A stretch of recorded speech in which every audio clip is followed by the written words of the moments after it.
जय जगदीश्वरम। सम्यगाप्त पुरुष जगदीश्वरम के लिखित उपदेशों पर आधारित पॉडकास्ट्स की इस श्रृंखला में आज उनके दिनांक 10 अक्टूबर 2025 के उपदेश को आधार बना रहे हैं। पूज्य गुरुदेव द्वारा यह उपदेश लोक कल्याण के लिए फेसबुक के आर्य मित्र नामक पेज पर सन 2017 से प्रकाशित हो रहे हैं। जैसा कि हमने पहले भी स्पष्ट किया है कि यह पॉडकास्ट गुरुदेव के गूढ़ एवं गहन उपदेशों को समझने की दिशा में केवल एक प्रयास है तथा ऐसे किसी भी प्रयास में गलती होने की संभावना तो रहती ही है। अतः सुधी दर्शक श्रोता गणों से अनुरोध है कि वे इस पॉडकास्ट को सुनते समय अपने विवेक का प्रयोग अवश्य करें तथा किसी भी शंका समाधान के लिए फेसबुक पर जगदीश्वरम के आर्य मित्र नामक पेज पर दिए मूल उपदेश को अवश्य पढ़ें। आर्य मित्र पेज का लिंक डिस्क्रिप्शन में दिया जा रहा है। नमस्कार। आज हम एक ऐसे विचार की पड़ताल करने जा रहे हैं जो ये दावा करता है कि हजारों सालों से चली आ रही जो धार्मिक और दार्शनिक बहसें हैं वो असल में एक बहुत बड़ा भटकाव थी। हाँ, और ये कि जीवन की सबसे बड़ी समस्या यानी दुख का हल इतना सीधा है कि उसे एक तरह के मैनुअल की तरह सीखा जा सकता है। बिल्कुल। ये दावा सम्यकाप्त पुरुष जगदीश्वरम के लेखों में किया गया है, जिनका शीर्षक है सम्यक सद्धर्म का सार्वभौमिक अनुशासन। और उनका जो मूल तर्क है वो ये है कि असली शक्ति न तो दिमागी ताकत में है, न शारीरिक बल में और न ही पैसे में। अगर कोई असली बल है तो वो है सद्धर्म का। हाँ, सद्धर्म का। तो आज का हमारा मिशन इसी को समझना है। क्या वाकई हमारे जीवन की सबसे बड़ी उलझनों का हल इतना सीधा हो सकता है? ये सम्यक सद्धर्म आखिर है क्या? और लेखक क्यों मानते हैं कि ये दुनिया के सभी जाने माने धर्मों से भी ज्यादा बुनियादी है? चलिए इसी की तह तक चलते हैं। ये वाकई एक दिलचस्प यात्रा होने वाली है। देखिए, लेखक इसे प्राकृतिक धर्म या नेचुरल धर्म कहते हैं। प्राकृतिक धर्म? हाँ, जो किसी एक समुदाय का नहीं बल्कि पूरी मानवता का है।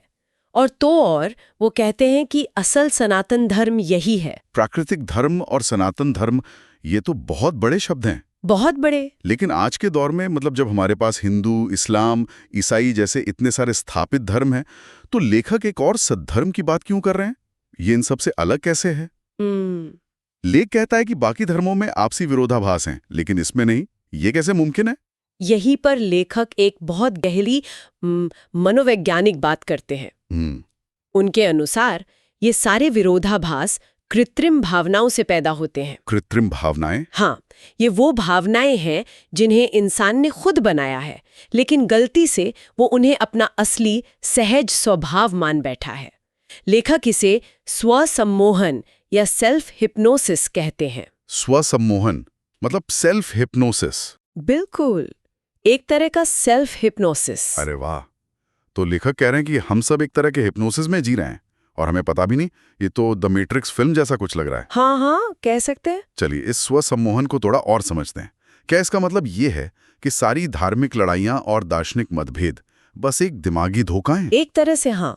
लेखक के अनुसार सम्यक सद्धर्म इस स्वसम्मोहन से पूरी तरह मुक्त है।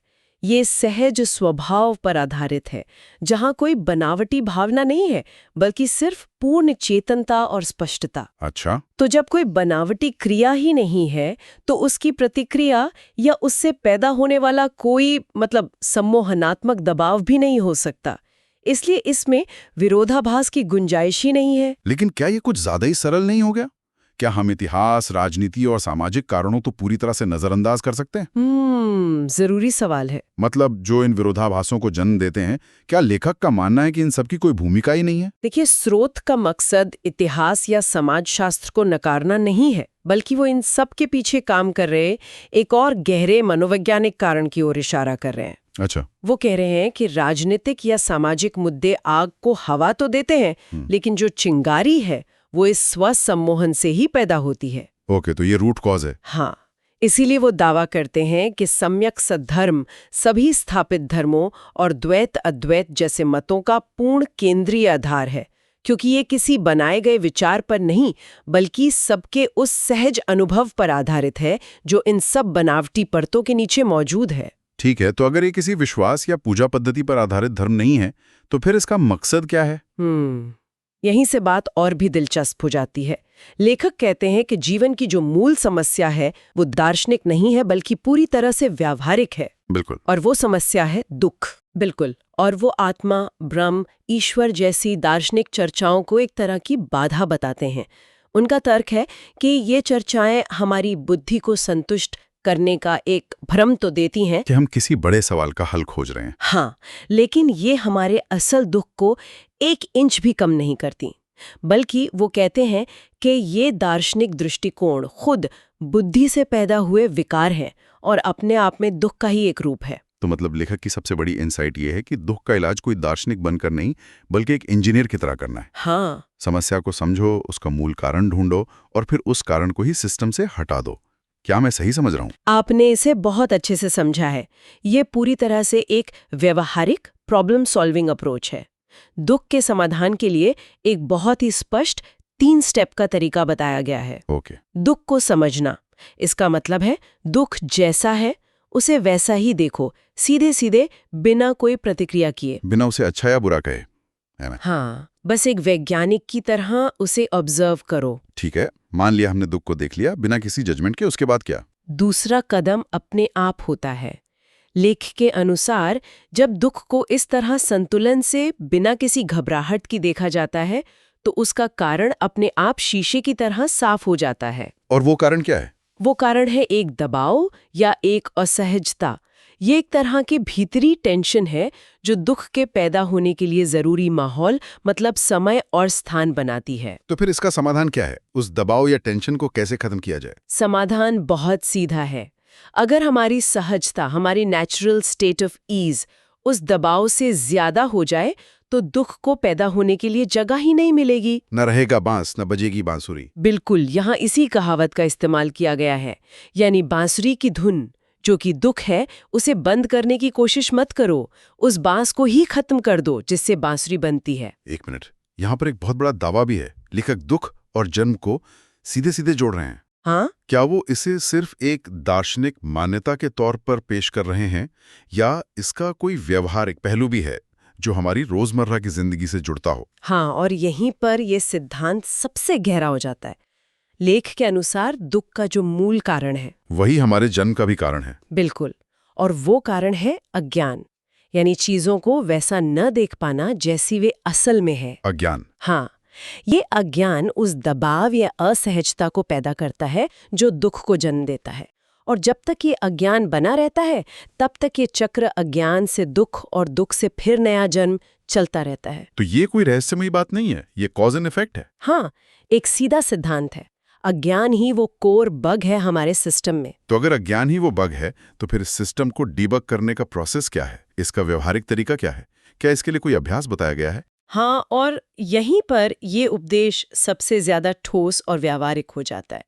इसका तरीका है परिपूर्ण होश या टोटल अवेयरनेस के जरिए निभ्रांत स्पष्टता यानी अनकन्फ्यूज्ड क्लैरिटी को हासिल करना। ओके। और इस होश का आधार है ज्ञात होना। एक मिनट, ज्ञात होना, ये सुनने में थोड़ा भारी शब्द लग रहा है। इसका मतलब क्या हुआ आसान भाषा में? हाँ, मतलब to be aware of something, अपने हर अनुभव के प्रति पूरी तरह से सजग हो जाना। अच्छा। और इसके लिए एक बहुत ही क्रमबद्ध अभ्यास बताया गया है। पहला कदम है श्वास पर ध्यान। श्वास पर ध्यान। हाँ, साधक को बस अपनी आती जाती सांस के ज्ञात होने में ठहरना सीखना है। कोई मंत्र नहीं, कोई कल्पना नहीं, बस ये जानना कि सांस अंदर आ रही है और ये जानना कि सांस बाहर जा रही है। ये तो कई ध्यान पद्धतियों का आधार है, इसमें नया क्या है? सही कहा आपने, ये आधार है, लेकिन यहाँ ये सिर्फ शुरुआत है। असली काम इसके बाद शुरू होता है। अच्छा। दूसरा कदम है गहराई में उतरना।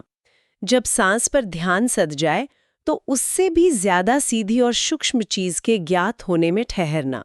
और तीसरा कदम? तीसरा कदम है सबसे सूक्ष्म तक पहुंचना। यह प्रक्रिया तब तक जारी रखनी है जब तक सबसे सीधी यानी सबसे सूक्ष्म अंतराल का ज्ञात होना स्पष्ट न हो जाए। और जब वो सबसे सूक्ष्म अंतराल भी ज्ञात हो जाता है तब क्या होता है? तब, जैसा कि लेख में बताया गया है, किसी सहारे या आलंबन की जरूरत खत्म हो जाती है। मतलब किसी सहारे की जरूरत नहीं रहती? नहीं, जब आप सबसे बुनियादी चीज के प्रति होश साध लेते हैं तो आपका होश अपने आप में ही स्थिर हो जाता है। उसे टिकने के लिए किसी बाहरी चीज की जरूरत नहीं रहती। यही विशुद्ध ज्ञान की स्थिति है, जहां अज्ञान का अंधेरा पूरी तरह मिट जाता है। सिस्टम डीबग हो जाता है। हाँ, बिल्कुल। ये सुनने में बहुत उन्नत लगता है, लेकिन कोई इंसान जो आज से शुरू करना चाहे, जिसने 2 मिनट भी कभी ध्यान नहीं किया हो, उसके लिए तो ये लगभग नामुमकिन है। सही बात है। उसका मन तो एक बंदर की तरह हर 2 सेकंड में कूदेगा। क्या शुरुआती लोगों के लिए कोई सलाह है? बिल्कुल है, और ये बहुत ही जरूरी सलाह है। हम सब जानते हैं कि मन को टिकाना कितना मुश्किल है। इसीलिए लेखक कहते हैं कि अगर ध्यान भटकता है तो उसे बार बार ठीक सामने की सीध में स्थिर रखने का अभ्यास करें। जैसे किसी चीज पर लेजर पॉइंटर को टिकाया जाता है? हाँ, वैसे ही ध्यान को एक जगह टिकाने की कोशिश करें। जब तक ध्यान एक जगह स्थिर नहीं होगा, तब तक स्पष्टता आ ही नहीं सकती। और इस ठीक सामने की सीध को और भी आसान बनाया गया है ना?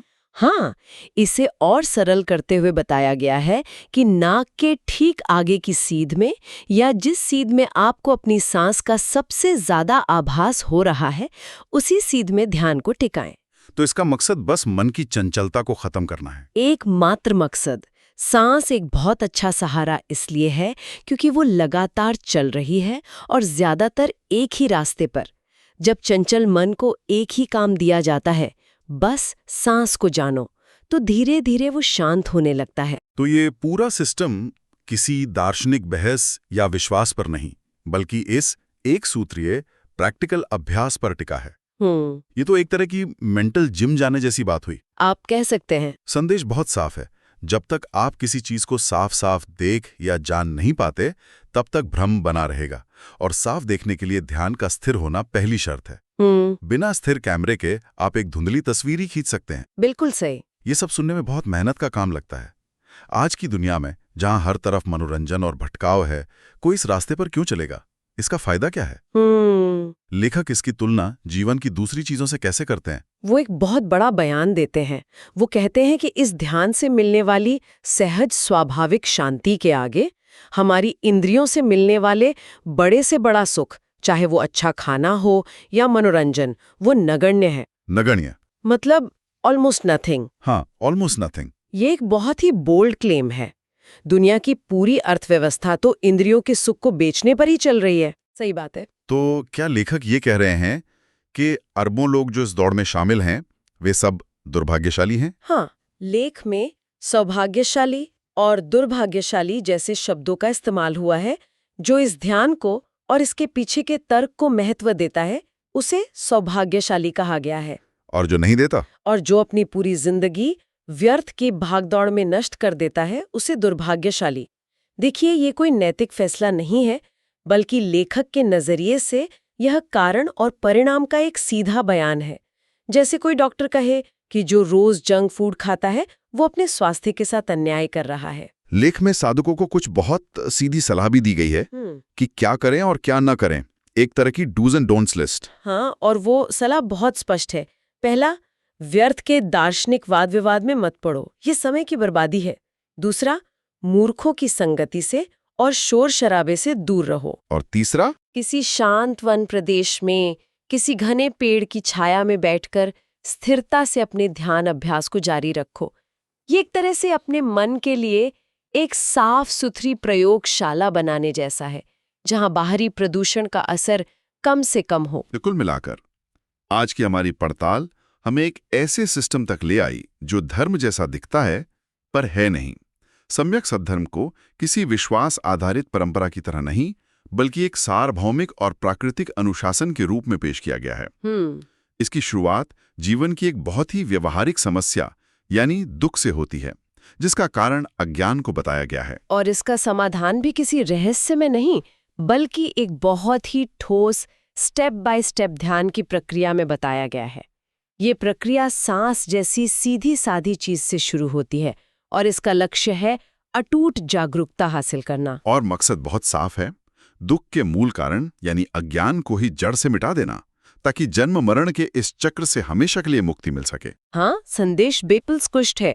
दार्शनिक बहसों को छोड़ो और व्यवहारिक अभ्यास पर ध्यान दो। इन लेखों को पढ़ते हुए एक बहुत ही रोचक विचार सामने आता है, जिस पर सोचा जा सकता है।